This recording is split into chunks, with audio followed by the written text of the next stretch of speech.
Le 16 décembre 2017, des images de l'US Navy créent la sidération parmi la population américaine. Jusque-là classées secret défense, 3 vidéos d'objets volants non identifiés filmés par des F-18 sont révélées au public. Elles seront authentifiées par la Navy en novembre 2019. La première vidéo remonte à novembre 2004. Elle est filmée par une patrouille à proximité du porte-avions américain Nimitz. Sur ces images, un objet en forme de gélule effectue des manœuvres qui défient les lois de la physique.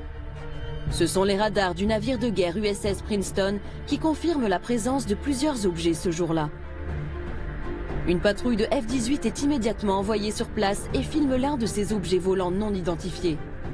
Dans le jargon militaire et scientifique, on les appelle PAN, pour phénomènes aérospatiaux non identifiés. Dans le même temps, le très sérieux New York Times révèle l'existence d'un programme secret. Ce soir, CNN a appris que le Pentagone avait un programme de recherche secret sur les ovnis.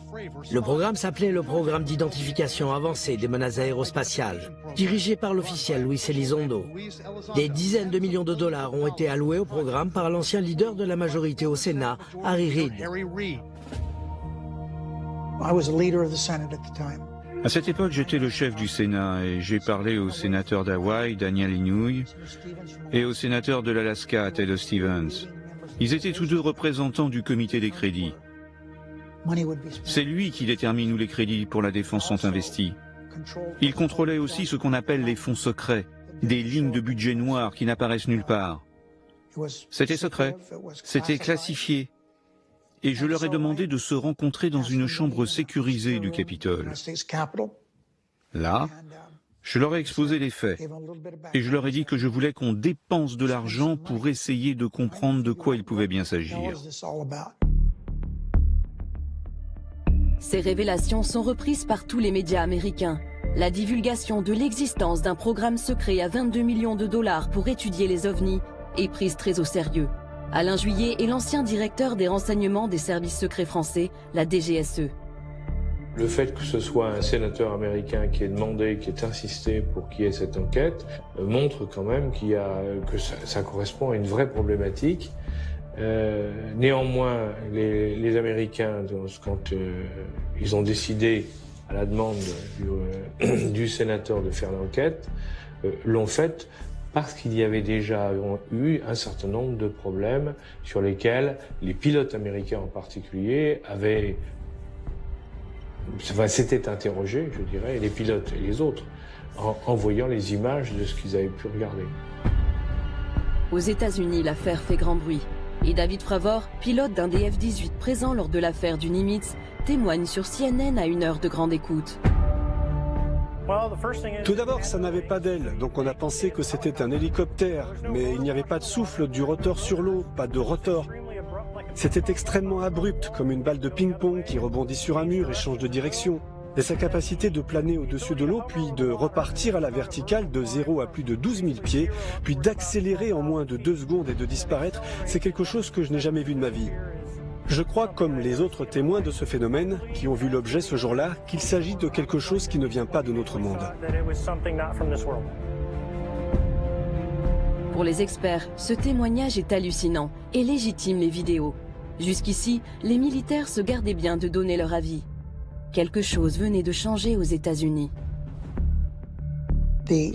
L'armée des États-Unis a dit OK, on n'a plus besoin de garder tout cela secret.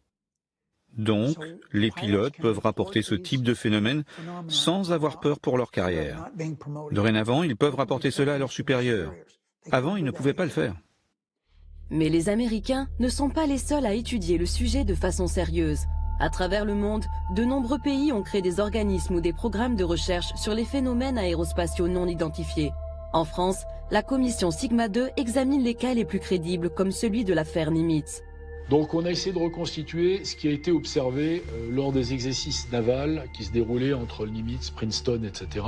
Du 10 au 13 novembre 2004, un certain nombre d'observations répétitives d'écho-radars, 8 à 20, observées au-dessus des îles Catalina, sur une trajectoire sud, à 80 000 pieds et à peu près 100 nœuds. Donc 100 nœuds, c'est une vitesse qui est extrêmement basse pour un avion, et qui plus est à des altitudes de ce niveau. Créé en 2013, Sigma 2 est constitué de pilotes de chasse, d'ingénieurs, de militaires et même d'astronautes, dont le français Jean-François Clairvoy. Pierre Bescon, lui, est l'ancien directeur du site de Kourou en Guyane, où sont lancées les fameuses fusées Ariane. Je ne suis pas du tout d'accord avec certains scientifiques, par exemple, qui disent oh bon, tout ça c'est des bêtises. Non, si on fait des observations qui sont avérées avec des gens qui ont l'habitude d'observer, comme les pilotes par exemple de chasse, qui voient des choses et c'est pas n'importe quoi ce qu'ils ont vu, si on ne comprend pas, on range l'information sur une étagère en attendant d'avoir une compréhension scientifique un peu meilleure de certains phénomènes physiques, en attendant de pouvoir travailler correctement sur le sujet. Mais on ne dit pas c'est des bêtises. De mon point de vue, ça n'a pas de sens. Quand on dit faut-il croire aux ovnis, aux phénomènes aérospatiaux identifiés, le sujet n'est pas là. Il y a des recherches qui se font sur le sujet. ECHO, donc, qui sont répartis de façon uniforme au nombre de 14 sur une distance d'à peu près 100 miles, avec des altitudes variant de 28 000 pieds jusqu'à 500 pieds. Et ces informations donc sont corrélées entre les différents radars. Sigma 2 travaille en étroite collaboration avec le très officiel Centre national des études spatiales français, le CNES. Et plus précisément l'une de ses branches, le GEPAN, groupe d'études et d'informations sur les phénomènes aérospatiaux non identifiés. Depuis plus de 40 ans, il tente d'élucider l'origine de certains ovnis. Le GEPAN est à la charge de collecter, d'analyser et d'informer par rapport à des observations qui ont été faites par des témoins sur le sol français.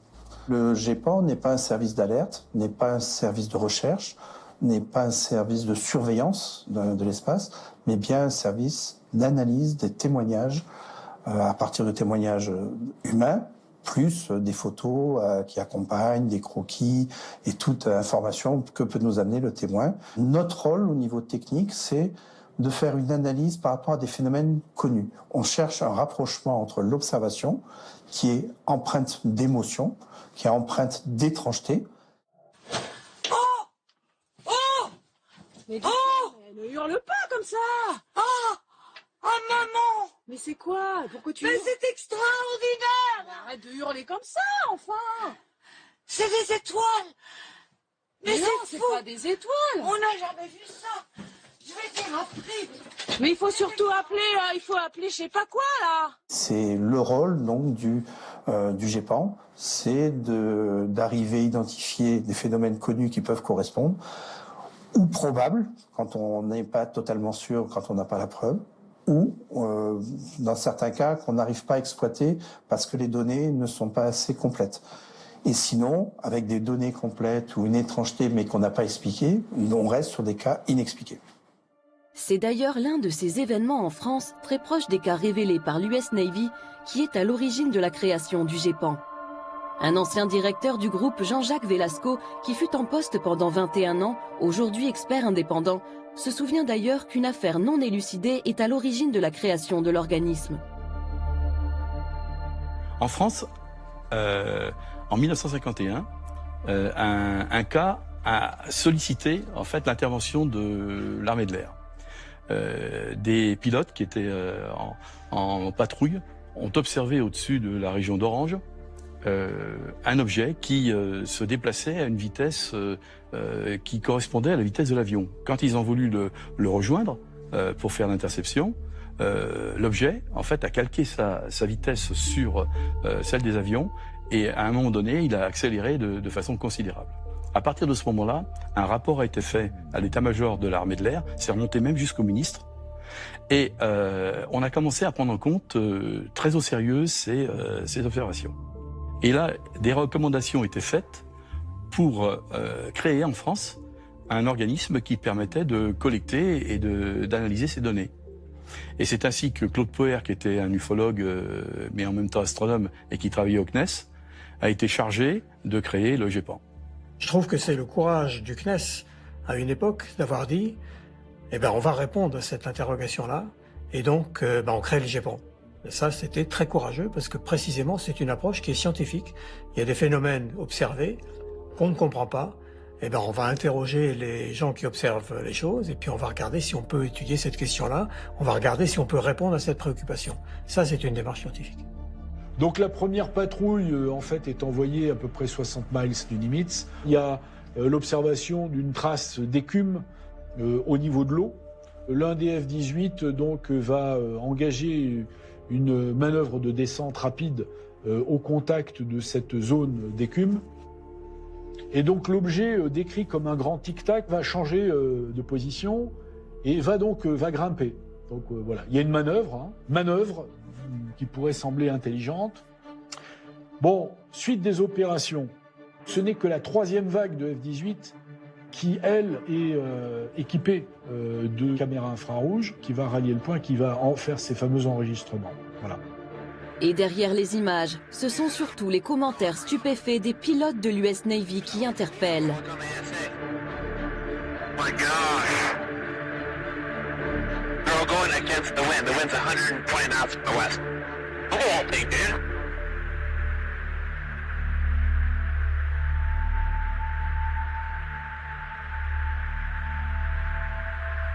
That's not our LNS though, is it? It's not. That is an LNS, dude. Well, if there's like anything, it's rotating.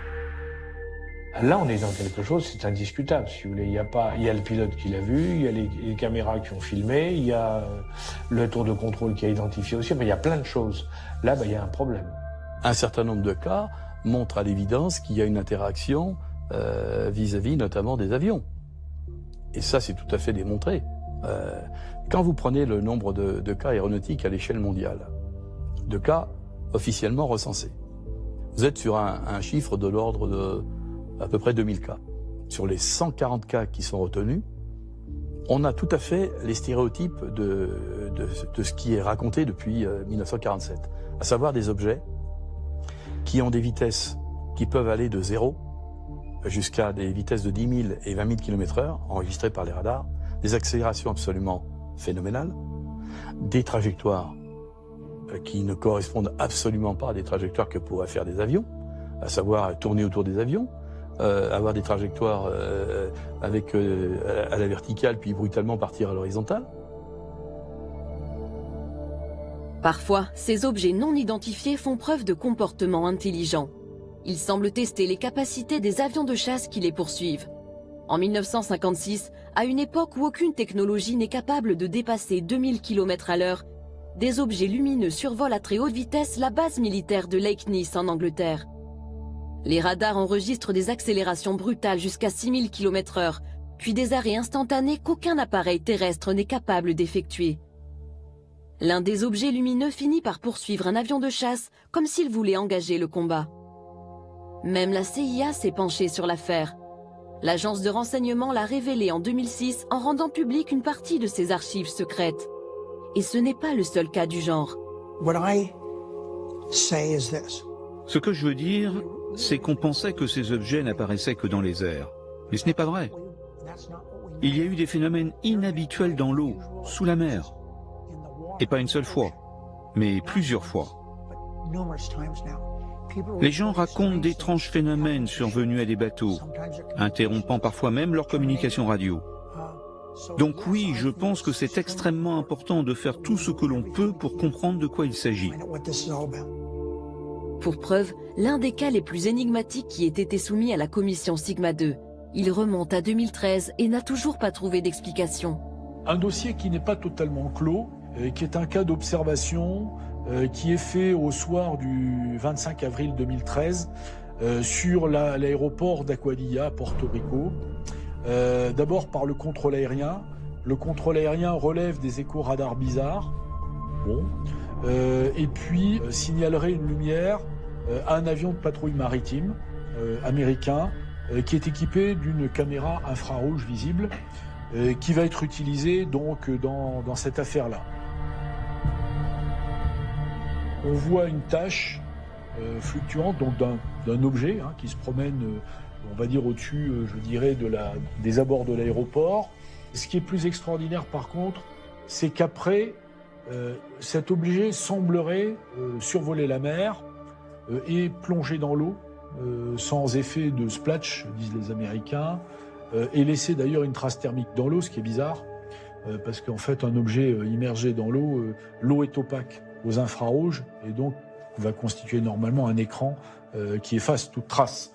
Il se trouve qu'il y a une trace résiduelle qu'on ne sait pas bien expliquer, et enfin, pour terminer, cet objet semble ressortir de l'eau et se séparer en deux. Ce cas exceptionnel a été longuement étudié par un groupe d'experts américains qui s'est procuré les images peu de temps après leur tournage. Des images réalisées à partir d'un avion des services secrets intérieurs des États-Unis. Ce cas incroyable a fait l'objet d'un rapport de 160 pages, résultat de plusieurs mois d'enquête. Ses conclusions sont claires, le phénomène reste inexplicable. En particulier, sa capacité à rentrer dans l'eau sans faire de vagues, puis à se séparer en deux, demeure un mystère scientifique et technique.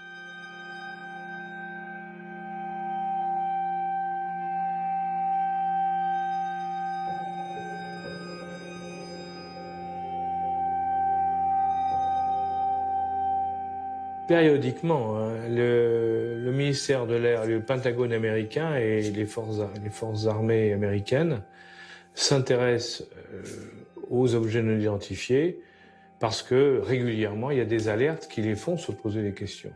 Et pour les militaires, c'est très inquiétant parce que lorsque vous êtes militaire, vous avez besoin de savoir ce que vous avez en face. Donc si vous avez quelque chose que vous ne maîtrisez pas, que vous ne comprenez pas, évidemment, il est logique qu'on essaie de comprendre, donc de lancer des commissions d'enquête et d'essayer de savoir ce qui a pu se passer dans les cas qui ont été observés. Et ces inquiétudes ne datent pas d'hier. Depuis la fin de la Seconde Guerre mondiale, les autorités américaines ont lancé plusieurs commissions d'enquête sur ces phénomènes. En particulier, le projet Blue Book, autrefois dirigé par le célèbre astronome Joseph Allen Hynek. Ce scientifique ne croyait pas aux ovnis. Mais au bout de plusieurs années d'études, il a fini par douter, et même par valider la réalité de ces phénomènes inexplicables. À cette époque, les forces armées américaines elles-mêmes sont déjà contraintes de communiquer sur ces affaires très spéciales. I am here to discuss the so-called flying saucers. The Air Force interest in this problem has been due to our feeling of an obligation to identify and analyze to the best of our ability anything in the air that may have the possibility of threat or menace to the United States. In pursuit of this obligation, since 1947, we have received and analyzed between 1,000 and 2,000 reports. However, there have been a certain percentage of this volume of reports that have been made by credible observers of relatively incredible things. It is this group of observations that we now are attempting to resolve. C'est aujourd'hui exactement la même préoccupation qui anime les autorités américaines. Rien n'a changé. Elles craignent pour la sécurité intérieure. Elles doivent protéger les populations d'une attaque potentielle. Comme dans les années 50, cette interrogation a motivé l'analyse des images filmées par l'US Navy ces dernières années. C'est même la raison d'être du fameux programme A-Type. Il y a eu beaucoup d'événements rapportés. Et la technologie embarquée à bord des avions s'est aujourd'hui beaucoup améliorée. Ils peuvent prendre des photos de ces phénomènes, et on a d'excellentes photos de ces objets. Sont-ils une menace? J'en sais rien. Mais je sais que nous ne pouvons pas juste détourner la tête et faire comme s'ils n'existaient pas, car ils existent.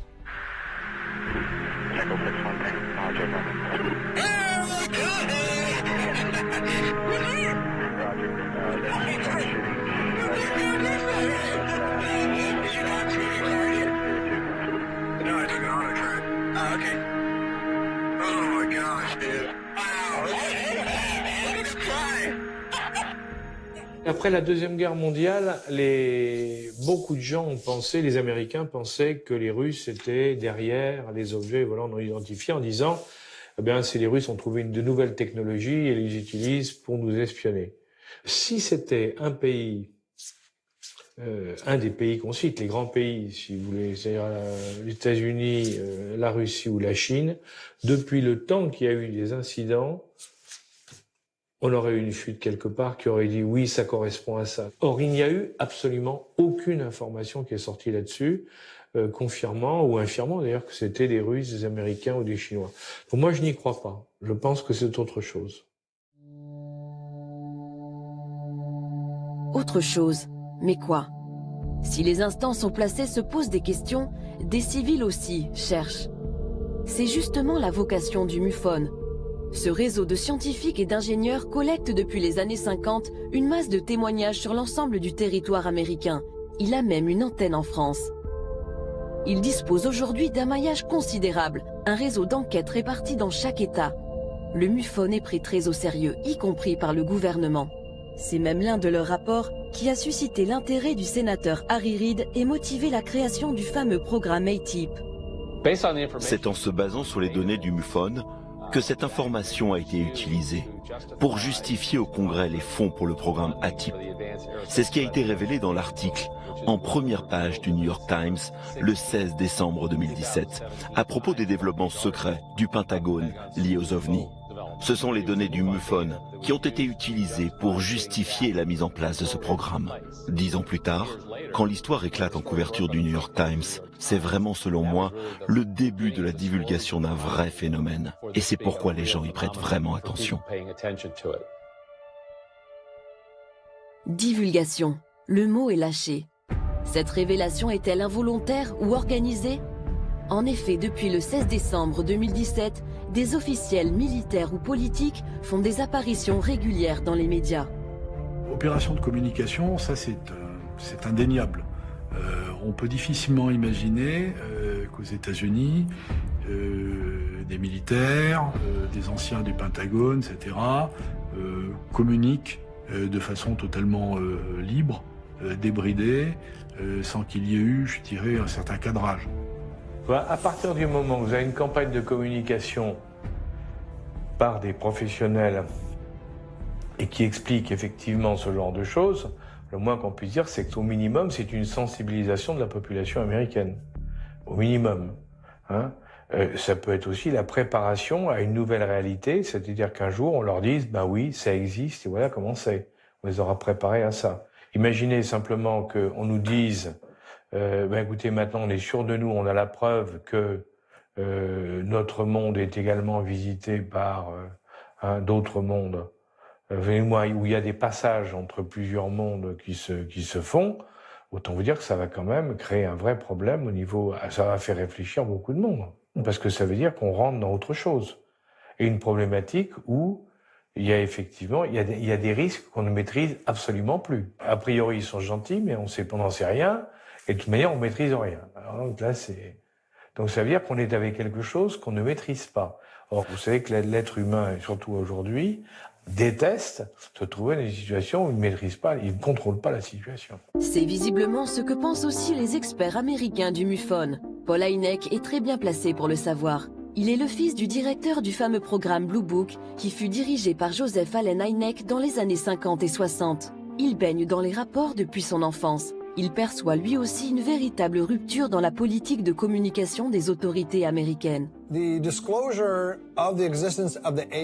La divulgation de l'existence du programme ATIP, programme d'identification avancée des menaces aérospatiales, et la divulgation récente de ce que la marine a vu et a admis avoir vu sur une période de plus de 9 mois, tous les jours des ovnis, et ils ne peuvent pas les expliquer, et ils ont bien franchement besoin d'aide. Donc il me semble, et mon ami Richard Dolan est très convaincant dans ses présentations qui ont mené à ce qui pourrait être une grande divulgation. Il me semble, dans les activités récentes du gouvernement américain, que le gouvernement essaye d'habituer la population à la possibilité d'une grande révélation.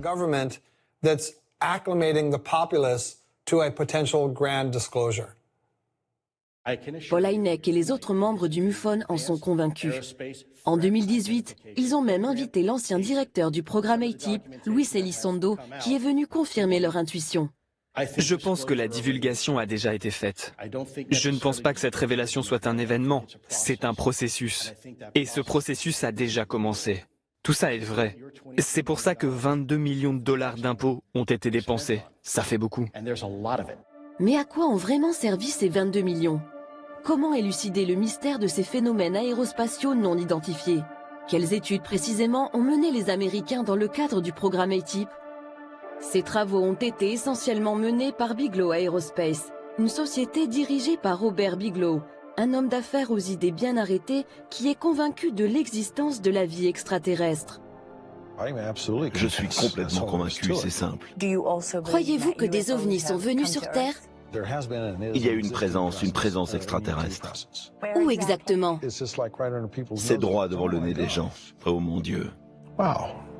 Pourquoi le sénateur Reid a-t-il décidé de travailler avec Bigelow Aerospace? Un choix qui peut paraître surprenant et qui d'ailleurs lui fut reproché par certains. Il se justifie aujourd'hui. Je voulais dépenser cet argent et nous avions 22 millions de dollars. Mais on ne pouvait pas donner simplement l'argent directement à quelqu'un. Donc nous avons fait un appel d'offres auprès des sociétés intéressées. Bigelow a fait une proposition et l'armée américaine a trouvé qu'elle était la meilleure. C'est pourquoi il a eu le contrat. Il l'a eu pour plusieurs raisons. Tout d'abord, il était intéressé par ces objets depuis très longtemps. Et donc il a proposé des choses qu'aucun autre contractant ne pouvait proposer, ne serait-ce qu'en termes de bureaux et de technologie. Et il a fait une excellente proposition, et c'est pour cela qu'il a eu le contrat. Et je suis content que ce soit lui. Alors sur quel domaine la société Bigelow Aerospace a-t-elle travaillé?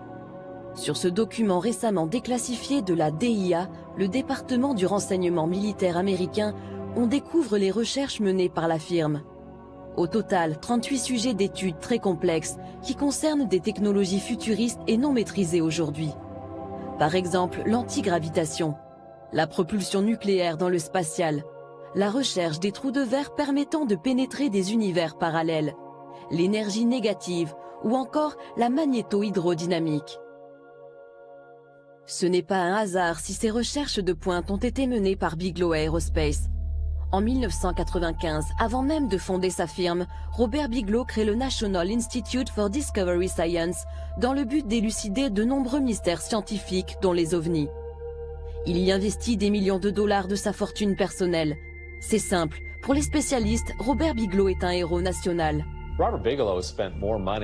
Robert Bigelow a dépensé plus d'argent que n'importe qui dans le monde, de son argent privé, pour financer les recherches sur les ovnis. D'après moi, c'est un héros au sein de la communauté ufologique. C'est un homme intéressé par les étoiles. Il a fondé Bigelow Aerospace à Las Vegas, qui construit des habitats gonflables pour l'espace. Je suis heureux de savoir qu'il a du succès, qu'il travaille avec la NASA, avec le programme spatial. Je le remercie pour le temps passé ensemble. Cela nous mène dans la bonne direction en termes de divulgation et je suis très enthousiaste. Au fil des années, des personnalités sérieuses et incontestables ont travaillé auprès de Bigelow. Le docteur John B. Alexander, pilier du laboratoire de recherche militaire de Los Alamos, ou encore Edgar Mitchell, le 6e homme à avoir marché sur la Lune. Et après des années d'études, leur verdict laisse sans voix. I happen to be privileged enough to have be in on the fact that we have been visited on this planet. And the UFO phenomenon is real, although it's been covered up by our governments for quite a long time. Whoa! Hang on a minute, but this is big. Whoa, this is all of this is quite a shock to me. Well, I'm sorry you haven't been reading the papers recently. It's starting to open up quite a bit. So you're telling me? Well, there's a lot of information to take on board. Hang on a minute. I mean, listen, I've heard crazy UFO nuts tell me this kind of thing before. I've never had Dr. Ed Mitchell, the sixth man to walk on the moon, a respected scientist in his own right, announce to me that we've been visited by aliens from other planets and that they definitely are out there. There's no debating it. Well, that's the first time you've ever talked to me, or I've told you about it before.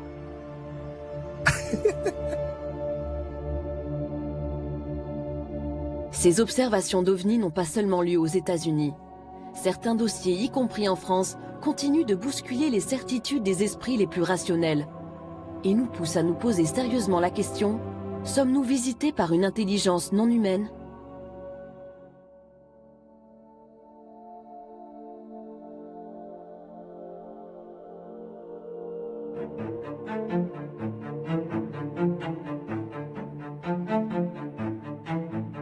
Parmi les cas qui ont été examinés au GEPAN, il y a le cas de Valençol. La rencontre rapprochée de Valençol est un cas extraordinaire, était un cas mondialement connu. L'histoire se passe le 1er juillet 1965. L'agriculteur Maurice Masse est dans son champ ce matin-là, vers 5h30. Il commence à travailler.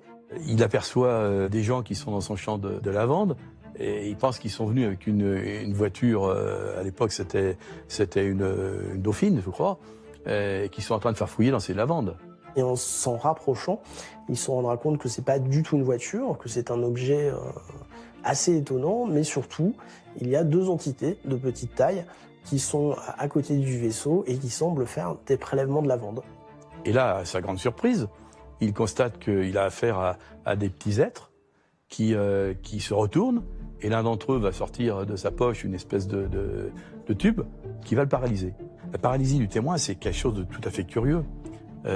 Puisqu'en fait, il avait toute sa conscience, mais il était paralysé sur le plan musculaire. Et le vaisseau va partir immédiatement. Alors il a dit, je ne pouvais plus bouger, je ne pouvais plus faire un mouvement, mais j'étais bien. J'étais bien, mais je ne pouvais plus ni avancer, ni reculer, j'entendais tout, je voyais tout, mais je ne pouvais plus bouger. Alors on peut imaginer peut-être qu'elles l'ont immobilisé comme on immobiliserait une bête sauvage, sans vouloir de faire de mal, si jamais elle se rapprochait un peu plus de nous. Il a dit, et ça, pour moi, c'est une phrase que j'oublierai jamais, dans leurs yeux, je lisais de la bonté. Dans leurs yeux, je lisais de la bonté.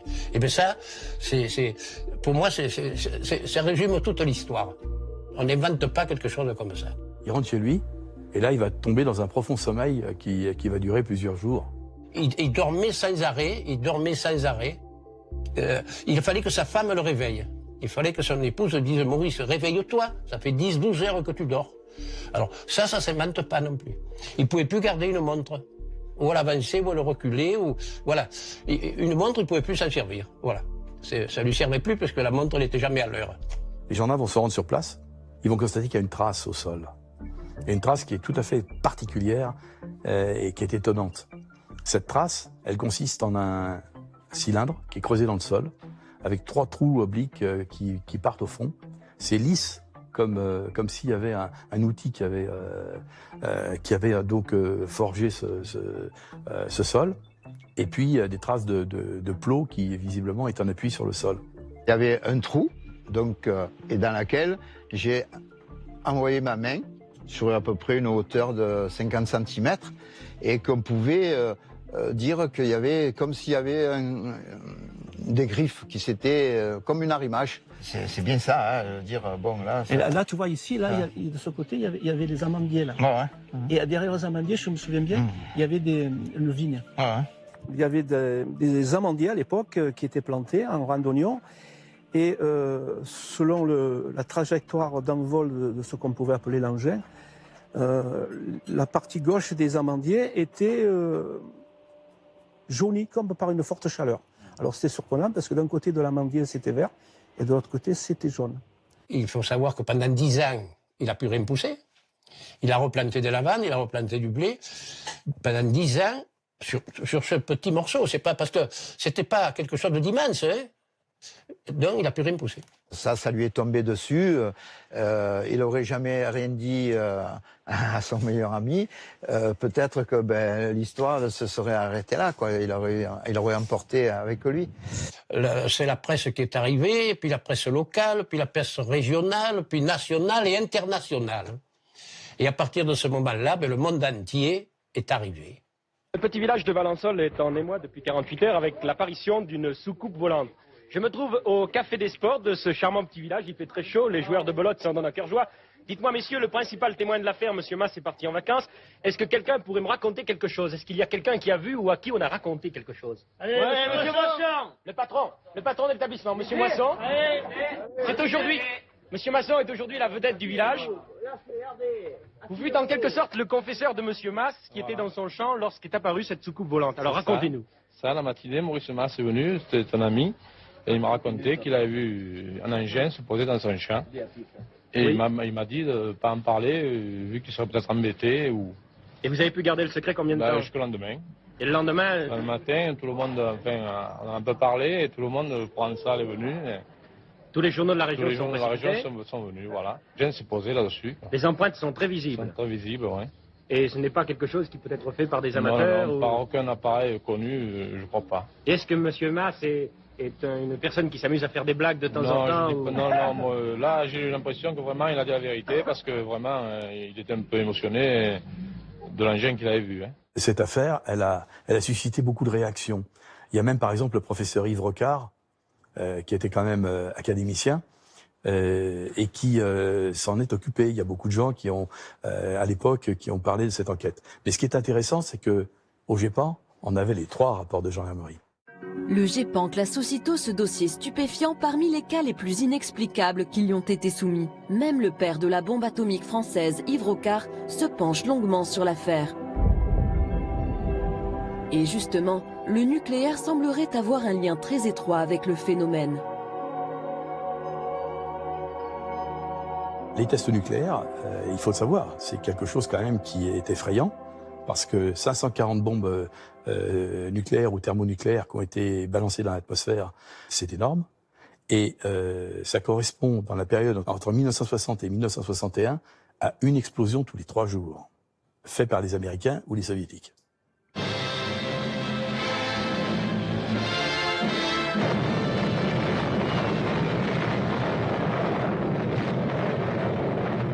This is atomic energy.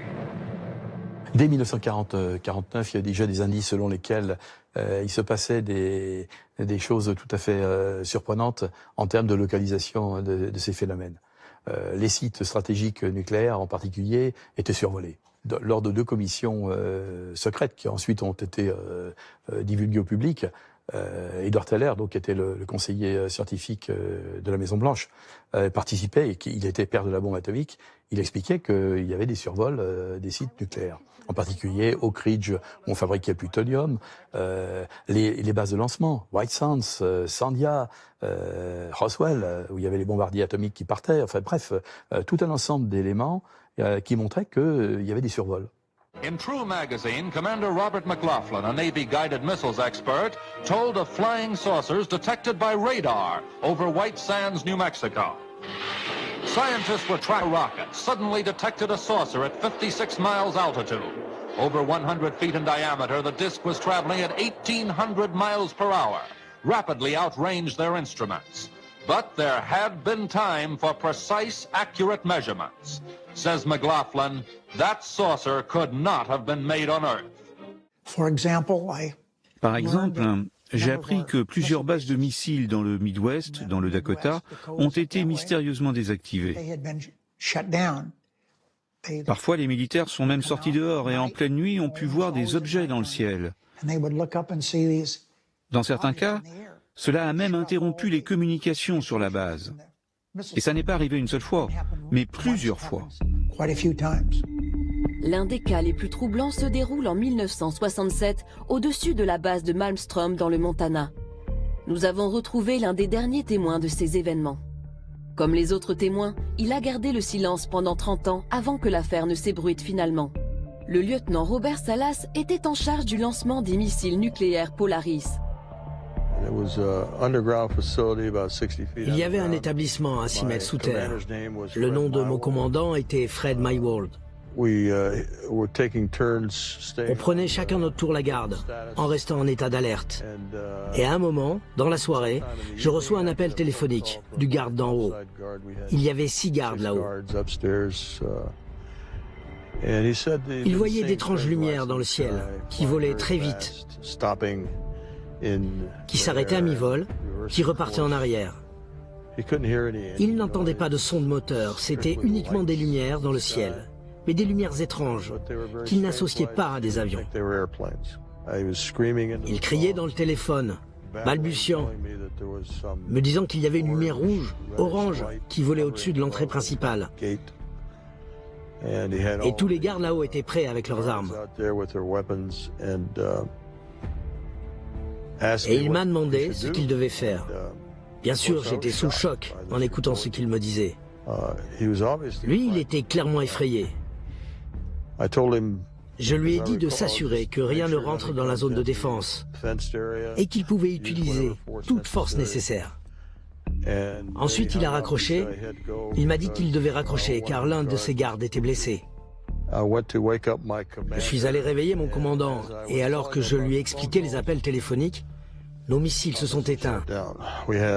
On avait 10 missiles sous notre contrôle et les 10 missiles se sont éteints. On est passé en mode no-go. On ne pouvait plus les lancer, on ne pouvait plus les utiliser. Et c'est ce que nous avons rapporté au poste de commandement.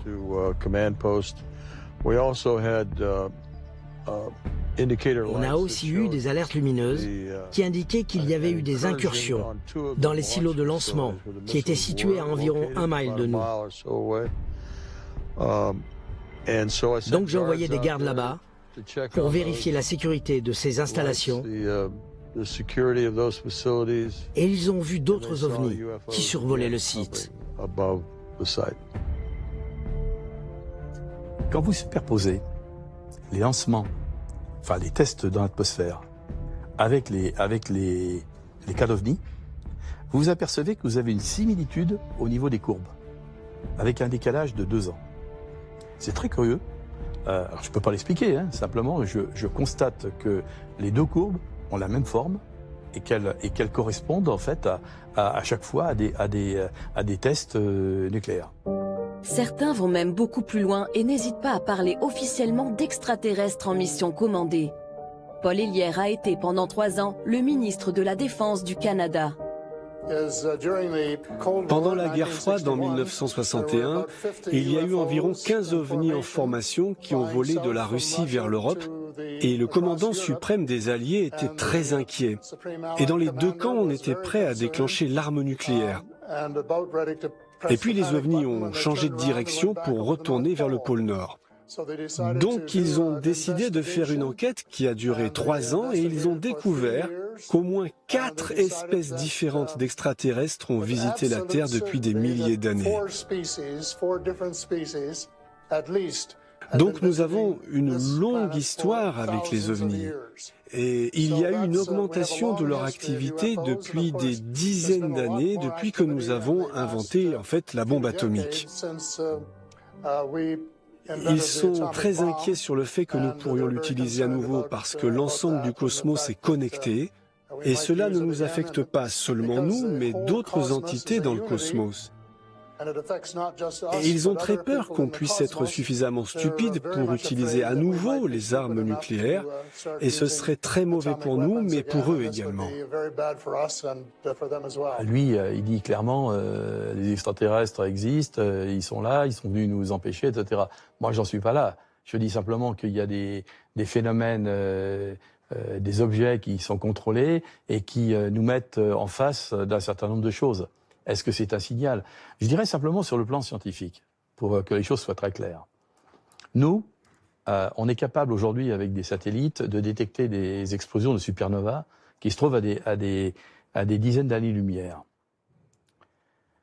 Pourquoi une civilisation qui serait plus en avance que nous n'aurait pas la capacité de détecter des explosions nucléaires qui se produisent sur Terre? Parce que l'explosion nucléaire, elle est dans le spectre électromagnétique, elle comporte tous les éléments du spectre électromagnétique. Ça va dans tout le domaine du spectre des micro-ondes, en passant par les ultraviolets et les infrarouges. Donc par conséquent, ce signal qui est un signal artificiel, il peut être détecté de très loin. Et est-ce que ce serait en relation, effectivement, avec le fait qu'il y a eu énormément d'observations qui ont été faites au-dessus des sites nucléaires? La question demeure.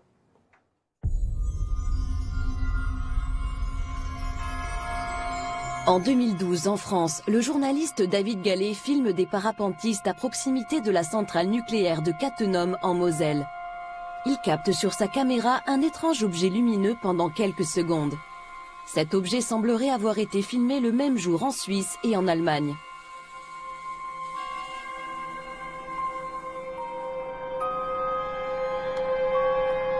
Qu'est-ce que c'est que ce truc?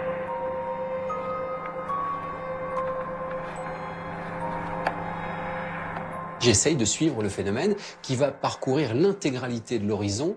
je dirais en 20 secondes à peu de choses près. Donc qui va quand même relativement vite, 5-6 fois plus vite qu'un avion de ligne par exemple. Et puis je le suis tant bien que mal parce que ça va passer devant le soleil, c'est pas si simple que ça, parce que c'est une lumière qui passe devant le soleil, on voit plus rien, mais je le récupère. Et à la fin, le phénomène semble, en tout cas moi, ce que j'ai dans l'objectif, disparaître, s'évaporer. Et puis je suis avec quelqu'un qui est un ingénieur du son, qui est à côté de moi et qui me dit mais qu'est-ce que tu fais? Parce qu'il se demandait ce que je faisais avec la caméra, c'est-à-dire je ne suivais plus du tout le paramoteur, mais je balayais l'horizon avec la caméra et je lui dis je crois que j'ai filmé un ovni, et puis on rigole quoi. Mais on rigole pas longtemps parce qu'après on va regarder les images sur le petit écran de contrôle de la caméra et puis surtout ensuite dans le montage.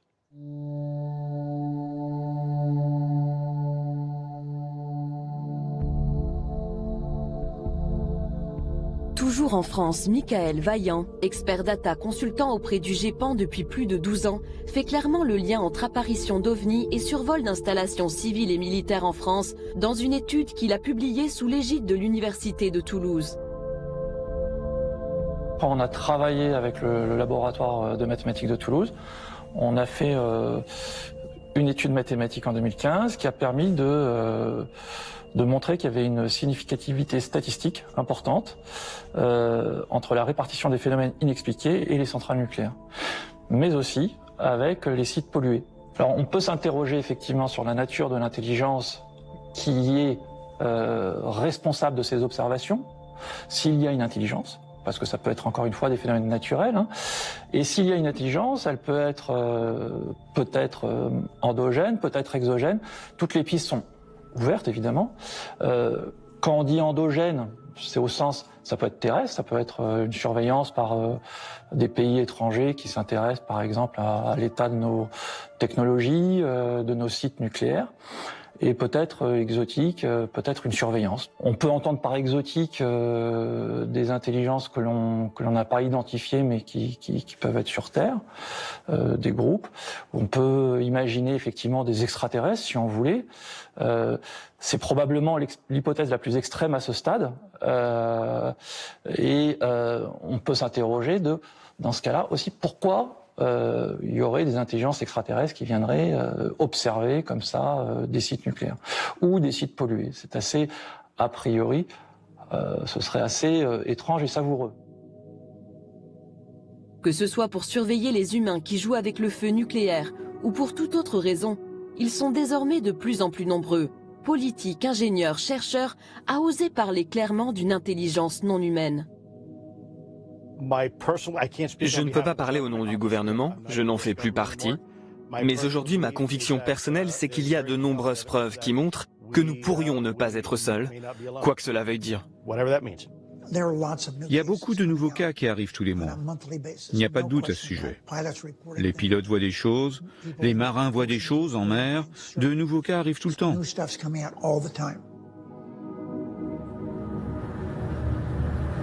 Look, nothing in the sky at all. Then all of a sudden, bam! What is that? Anybody tell me what that is? We're in the middle of the ocean. On a ferry. Nothing around. Look. Nothing around. No land, no nothing. The reason we had so much secrecy. S'il y avait autant de secrets, c'est parce que les gens ne comprenaient pas ce qui se passait. Et plutôt que d'effrayer la population, ils l'ont juste ignoré, en espérant que cela disparaisse. Mais ça n'a pas disparu. Et aujourd'hui, l'armée est obligée de faire quelque chose parce que maintenant, il y a trop d'événements. Parce que les pilotes d'avion n'ont plus peur de dire ce qu'ils ont vu. Ceux qui le prennent le plus au sérieux aujourd'hui, ce sont les scientifiques, parce qu'ils disent il y a quelque chose. D'où viennent-ils, hein, et comment fonctionnent-ils? C'est ça qui est intéressant. C'est pas imaginable autrement que par des technologies qui sont bien plus en avance que la nôtre. Donc on n'est pas en capacité de le faire. Ça veut dire que ça vient d'ailleurs. Et si ça vient d'ailleurs, ça vient de l'espace obligatoirement. Une intelligence qui viendrait de l'espace. Ce qui faisait sourire la communauté scientifique pendant de longues années devient aujourd'hui un vrai sujet. Et pour cause, en 25 ans seulement, les astronomes ont découvert l'existence de 4000 exoplanètes. Des planètes pour certaines semblables à la Terre qui pourraient clairement abriter des formes de vie intelligentes. Et pourquoi pas une civilisation plus avancée que la nôtre.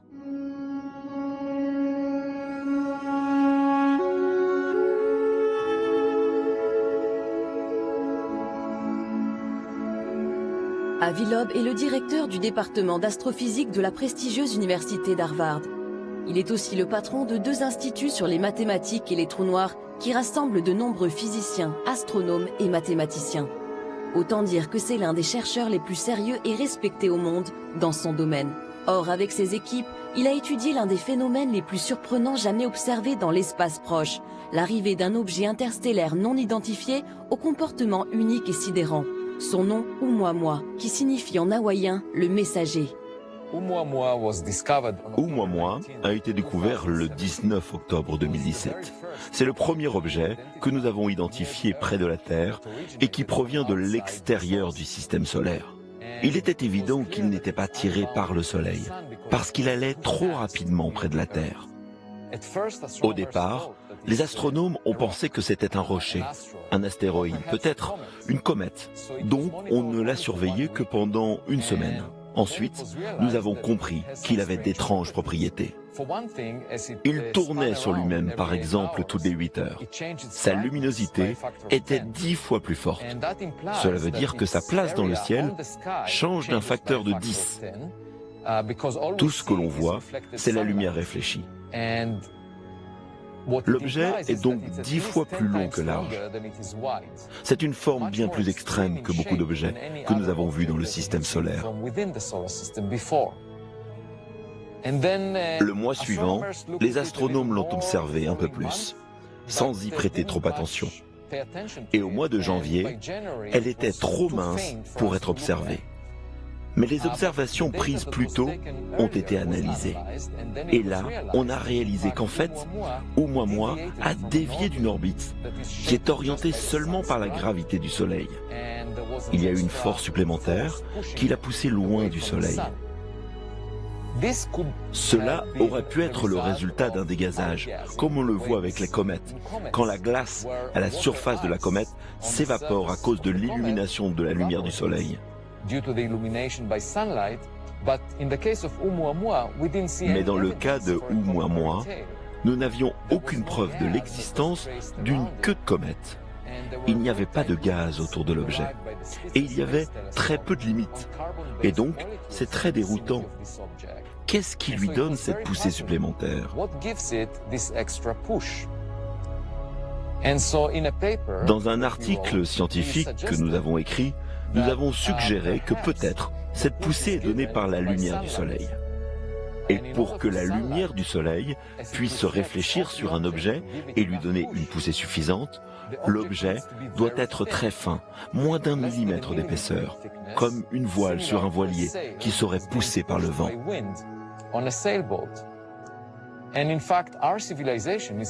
Notre civilisation développe actuellement la technologie des voiles solaires, où l'on utilise la lumière des étoiles pour naviguer. Et le résultat, c'est que lorsque la lumière vient rebondir sur la voile, cela lui donne une poussée qui peut l'amener à de très grandes vitesses, potentiellement jusqu'à la vitesse de la lumière. Donc, dans l'article, nous disons qu'il est possible qu'il s'agisse d'un dispositif qui a été fabriqué de manière artificielle et qui a été envoyé par une civilisation extraterrestre. Nous avons mentionné cela comme une possibilité, simplement parce que l'explication alternative, qu'il s'agit d'une comète, est incompatible avec les données.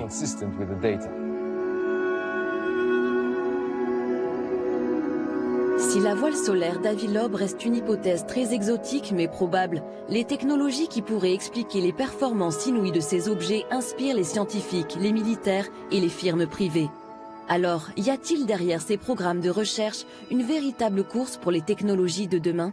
Alors, la technologie qui est utilisée par ces engins, apparemment en tout cas, est une technologie que nous ne maîtrisons pas. Parce qu'il est évident que si on trouvait la solution qui permet à un engin non identifié de se balader de vitesse zéro à vitesse extraordinaire et à évoluer n'importe comment, il est évident que ça intéresserait tout le monde. parce que ça changerait le rapport à l'aviation de chasse, hein, entre autres.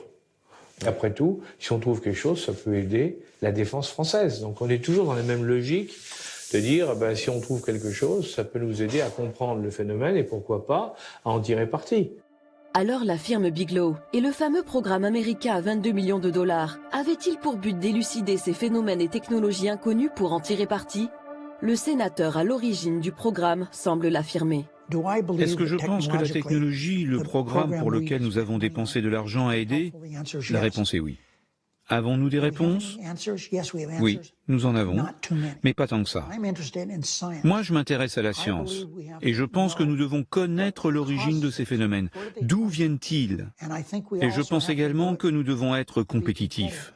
D'autres pays, dont la France, ont fait le travail en essayant de comprendre tout cela. Et je suis à peu près certain que la Chine également. Ainsi que la Russie, qui est dirigée par un ancien responsable du KGB, je suis certain qu'ils ont aussi fait le travail. C'est pourquoi je pense qu'aujourd'hui, nous devons le faire, ce travail, nous, les États-Unis. Dans cette compétition, les Américains semblent donc bien partis. Si l'on reprend la liste des sujets d'études de la firme Bigelow, on constate de nombreux programmes sur des thématiques non maîtrisées aujourd'hui, mais dont les applications seraient révolutionnaires. Parmi les sujets les plus sensibles, l'antigravité, ou la capacité de s'affranchir des lois de la physique et notamment de la pesanteur. Faire voler un objet sans résistance physique ou sans être attiré au sol. J'ai maintenant une quasi-certitude que dans tous les cas où on a vu quelque chose de bizarre qui a été parfaitement identifié, on a aussi bien vu qu'il y avait un phénomène, c'était en effet face à un engin qui ne tenait pas, qui ne fonctionnait pas avec la gravitation classique, Et on était dans l'antigravitation. Ça, je crois que c'est une quasi-certitude dans tous les cas de figure. Ces technologies futuristes nécessitent la conception de nouveaux matériaux. On les appelle métamatériaux. Récemment, une firme privée a signé un contrat de recherche et développement avec l'armée américaine sur ces technologies. En juin 2018, le docteur Al Puthoff, cofondateur de cette société et ancien participant du programme ATIP, fait à ce sujet des déclarations surprenantes. C'était un échantillon multicouche de bismuth et de magnésium. Cette couche de bismuth est plus petite qu'un cheveu humain. L'échantillon de magnésium fait 10 fois la taille d'un cheveu humain. Il a potentiellement été récupéré durant le rapatriement d'un véhicule spatial avancé qui se serait écrasé. À Las Vegas, au mois de juin 2018, le physicien Al Puthoff a laissé entendre que cet étrange objet de métamatériaux venait d'un crash d'OVNI. Mais il n'en est pas sûr. Puthoff et son collègue, le docteur Eric Davis, sont sur le point d'identifier un ensemble de petites pièces qui semblent au-delà de tout ce que l'humanité peut fabriquer. Cet échantillon a été créé par des couches plus fines que des microns, via un processus inconnu sur Terre et dans un but que nous pouvons seulement supposer. Aucune preuve n'a été trouvée que quelqu'un ait déjà créé quelque chose comme ça. Quand on en parle à des gens du domaine de la création de matériaux, ils disent qu'ils ne savent pas pourquoi quelqu'un voudrait créer quelque chose comme ça. Il n'est donc plus seulement question de comprendre l'origine des ovnis, mais bien d'en tirer parti. Ces métamatériaux présenteraient ainsi des propriétés exceptionnelles qui pourraient s'avérer très utiles et très rentables. Ils ont des métamatériaux. J'ai vu les photos. J'en ai parlé avec eux. Ils essaient de comprendre comment ça fonctionne. Il semblerait que si l'on envoie une fréquence dans ces matériaux, ils l'évitent. Enfin, c'est ce que l'on m'a dit. Je ne l'ai pas vu, je ne connais pas les détails, mais ils essayent de comprendre exactement comment ils ont été fabriqués. C'est un matériel créé avec du bismuth et c'est stratifié. Donc, c'est nouveau pour nous. Et on essaye de comprendre comment cela fonctionne. Ces savoir-faire pourraient aussi nous permettre de résoudre l'équation écologique et lutter contre le réchauffement climatique. L'énergie et le système de propulsion sont tout de suite deux choses. Parce qu'il semble y avoir ce potentiel alléchant d'énergie illimitée, gratuite, sans impact écologique qu'on pourrait se procurer. Que ce soit l'antigravité ou quelque chose même au-delà de la propulsion photonique, la téléportation ou quelque chose comme ça. Donc nous pourrions maîtriser l'univers physique comme on ne peut même pas l'imaginer aujourd'hui. Cela nous propulserait au-delà des combustibles fossiles, de l'énergie solaire et de l'énergie nucléaire vers une énergie illimitée et abondante pour tous. Ce qui peut faire des choses loin au-delà de ce que nous pouvons faire maintenant.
nature de la réalité telle qu'on a l'habitude de le concevoir. Le temps, l'espace et la matière n'existent pas en réalité telles qu'on les perçoit. Ce sont des constructions de la conscience à partir d'un champ d'information immensément plus vaste que ce qu'il est coutume d'appeler la matière ou l'espace-temps. C'est également le point de vue du célèbre astronome et spécialiste des ovnis, le docteur Jacques Vallée, un Français parti vivre aux États-Unis qui a collaboré avec le célèbre professeur Hynek du projet Blue Book. Il défend lui aussi un nouveau regard sur la physique. Désormais, pour les exigences de la nouvelle physique de 2061, nous devons d'abord reconnaître que l'univers est un sous-système d'une méta-réalité d'une structure d'information. Tout est une structure d'information et c'est simultané. Nous devrions reconnaître les dimensions comme un artefact culturel. Nous créons les dimensions car nous avons de petites bibliothèques, des coordonnées X, Y et Z, mais nous n'avons pas besoin d'élan physique. Donc nous devrions faire comme nous le sentons avec le concept de dimension dans la physique du futur. Le présent est plus que déterminé, comme le dit Philippe Guillemant. Il est déterminé depuis le passé et depuis le futur. Finalement, la conscience génère l'impression d'espace et de temps. C'est la conscience traversant ce flux d'informations et créant l'illusion de l'espace et du temps. Jacques Vallée a également travaillé avec le docteur John B. Alexander, ancien colonel de l'armée américaine qui était impliqué dans divers programmes de recherche militaire sur le paranormal.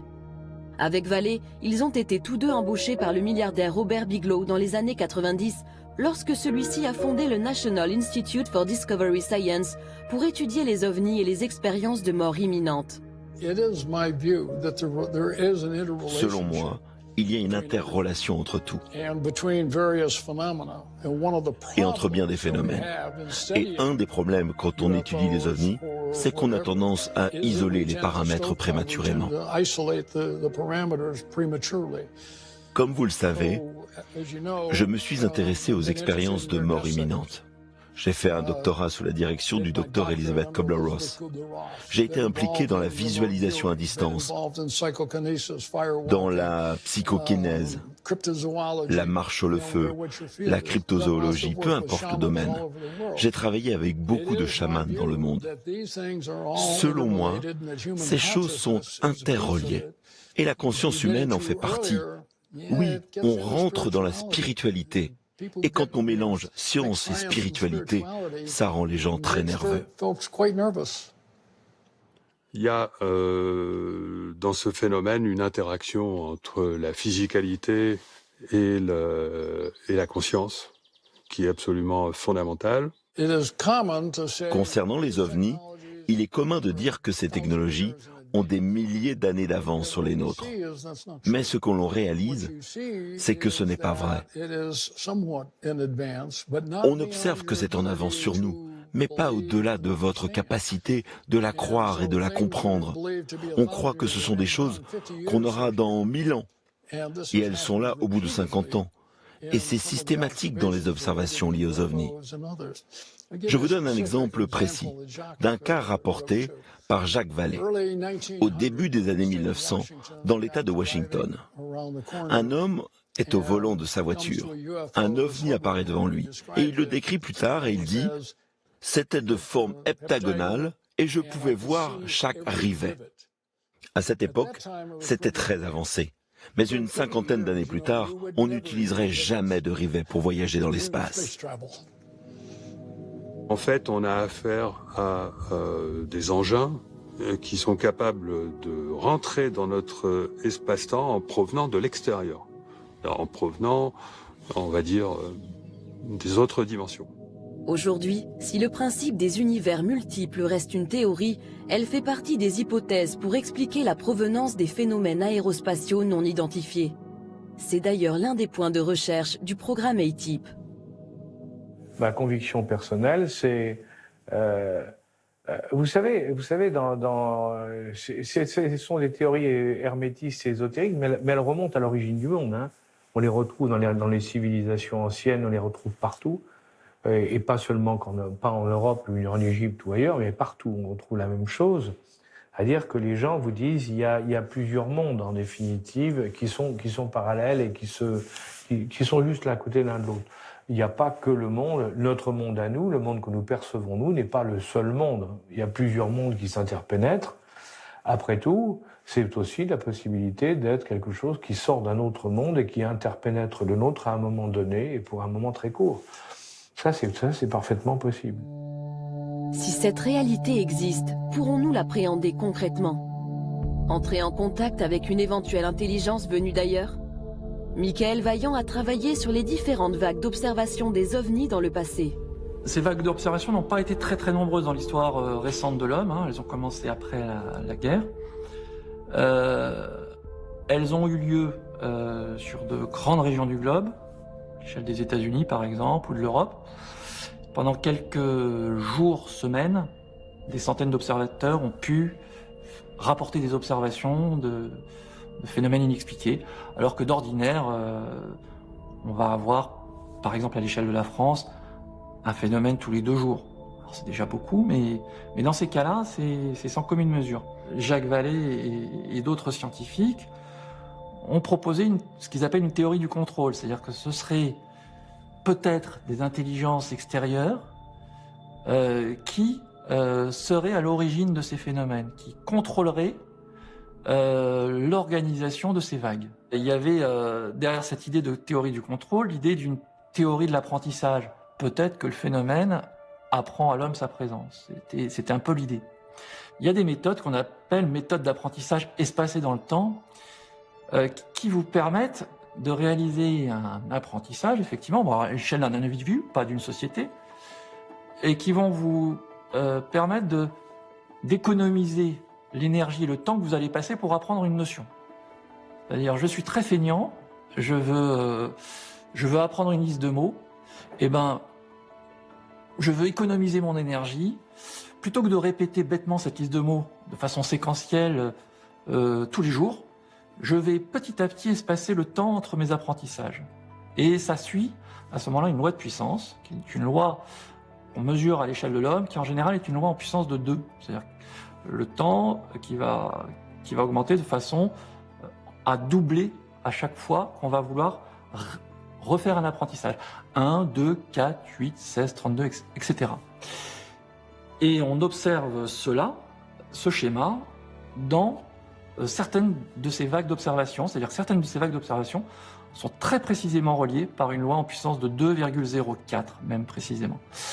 Et cette précision est si importante qu'on peut se poser la question de est-ce que on peut donner une date sur la prochaine des vagues. Voilà. Et la prochaine, en l'occurrence, puisqu'on attend, il se passe plus grand-chose aujourd'hui, nous mènerait en octobre 2035. Alors, c'est pas tout de suite, mais c'est pas non plus dans très longtemps. On est là sur un domaine qui est très très compliqué, qui est rejeté bien sûr, par les gens, les apôtres du progrès, je dirais mathématique et cartésien. Mais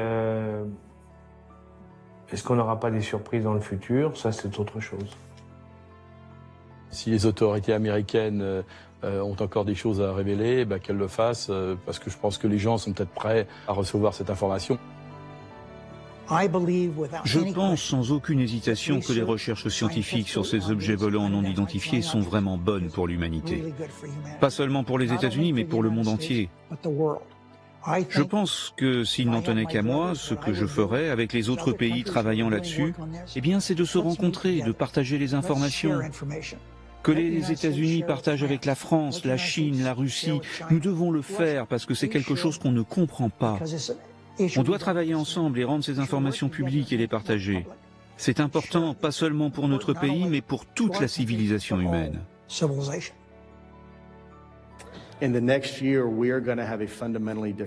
Dans l'année à venir, nous aurons une conversation fondamentalement différente de celle que nous avons aujourd'hui. Je pense qu'il y aura une plus grande adhésion du public pour tout ce qui a été divulgué récemment, et cela nous aidera à mieux comprendre ce que nous voyons. Il faut dire que ça apporterait des bouleversements au niveau de nos sociétés très importants. Ça remettrait en cause un certain nombre de choses sur le plan philosophique, sur le plan religieux, sur le plan même de la science. Peut-être qu'en 2035, les connaissances de l'homme sur le sujet étant stabilisées, on pourrait peut-être avoir un contact.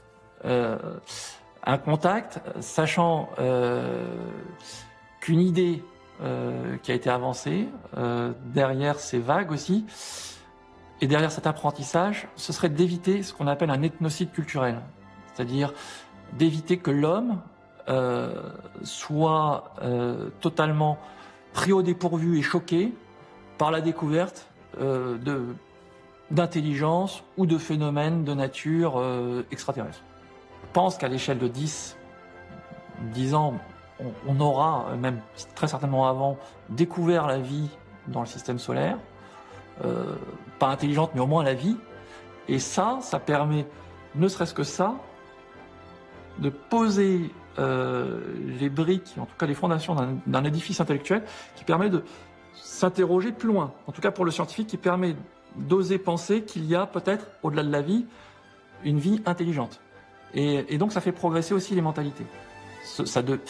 Ces sujets vont devenir de plus en plus mainstream, c'est ça que ça veut dire. Il y a plus de planètes comme la Terre qui sont habitables dans le volume observable de l'univers qu'il y a de grains de sable sur toutes les plages de la Terre. Pour moi, il semble très raisonnable de chercher d'autres civilisations, pas forcément ici sur Terre, pas forcément dans le système solaire, mais bien plus loin que cela, et en faire un sujet central pour nos futures recherches. Parce que les conséquences au fait de trouver des preuves de la vie là-haut seraient phénoménales. Ça changerait la conception que nous avons de notre place dans l'univers. Ça nous apprendrait des choses sur des technologies avancées que nous n'avons jamais rêvé de développer. Cela peut aussi nous apporter une leçon sur comment se comporter en tant que civilisation. On se sentirait comme une équipe qui apprend d'une autre équipe qui a traversé un processus similaire à nous dans le passé. A dot is all.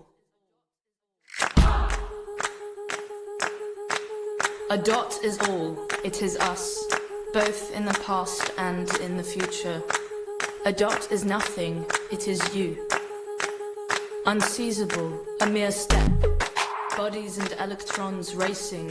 A dot is a mere moment, a crossroads. Hypothetical journeys. Never to cease, to leave, to return, to hope and to rise. To start over. So soon, to doubt, however, invisible or immense, which however move the clock of our thoughts. On se trouve devant un phénomène qui contrôle la réalité du témoin. Donc le problème, c'est que le témoin nous raconte un truc auquel on ne peut pas croire parce qu'il faisait partie du phénomène à ce moment-là. C'est-à-dire le témoin vraiment rapproché. On se trouve un petit peu, si vous voulez, l'analogie qui me plaît beaucoup, c'est le cinéma. Si vous interrogez, vous voyez 100 personnes qui sortent d'un cinéma, vous leur demandez ce qu'ils ont vu Godzilla. Bon, ils sont tous d'accord sur l'existence de Godzilla. En fait, le Godzilla en question, c'était juste une projection sur un écran. La vraie technologie, elle était derrière eux, c'était le projecteur. Moi, je veux rencontrer le projectionniste.